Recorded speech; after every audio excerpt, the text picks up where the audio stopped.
Ganito nga lang ako gumawa ng broas. Simple lang naman yung mga ingredients ito, simple lang din yung paggawa. Balita ko kasi nagkakaubusan sa supermarket. Ay kasi nga, nagte-trending yung tiramisu. Gagawa din tayo ng tiramisu later. Pero ipapakita ko muna sa inyo kung paano ako gumawa ng broas na malutong, dry talaga siya, and hindi siya masyadong dumadapa. So, simulan na natin yan. Dito, nagme-measure lang ako ng itlog. Ang kailangan natin ay 240 grams ng egg whites and 160 grams ng egg yolks. Kapag per piece nyo naman gagawin yon, pwedeng 7 to 8 pieces ng large na itlog. Mas maganda talaga na tinitimbang para eksakto dun sa recipe, okay? So, ang ginagawa ko, after kong ma-separate yung egg whites dun sa egg yolks, imimix ko na silang dalawa dito sa mixer. Kapag ka isa lang yung mixer, ay okay lang. Uunahin yung i-mix yung egg yolks tsaka yung egg whites. Make sure lang napapalitan nyo yung attachment kasi kailangan pag merang na yung imimix nyo, hindi dapat malagyan ng egg yolks or kahit ano pang dumi or water. Kaya din tong gawin sa hand mixer. So, kung hand mixer lang yung meron sa'yo, okay lang din yon.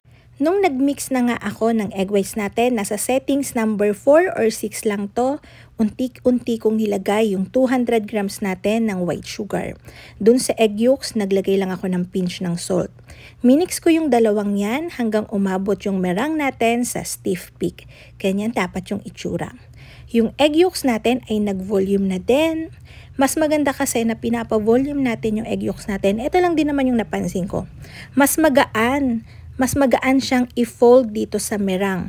Kaya pagka pinapipe natin siya, hindi siya labsak or hindi basta-basta dumadapa yung pagkakapipe natin. Mas madali pating i-fold yung whipped na egg yolks dito sa ating merang. Mas mabilis siyang mag-combined.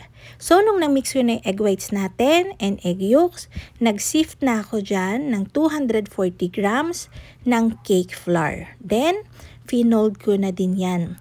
Sa pagpo-fold ng flour, make sure na hindi nyo i-overmix. Okay lang na may konting natitira pang flour na hindi well mixed. Kasi pag na-overmix mo to, doon din magsisimula na dumapa yung pagkakapipe mo. Maglalabsak na siya.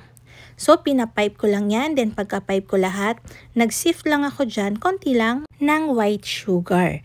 Tapos, sinalang ko na to sa preheated oven, 150 degrees Celsius for 28 to 35 minutes. Ganito yung itsura niyan after. Malutong at saka amoy at lasang broas talaga siya.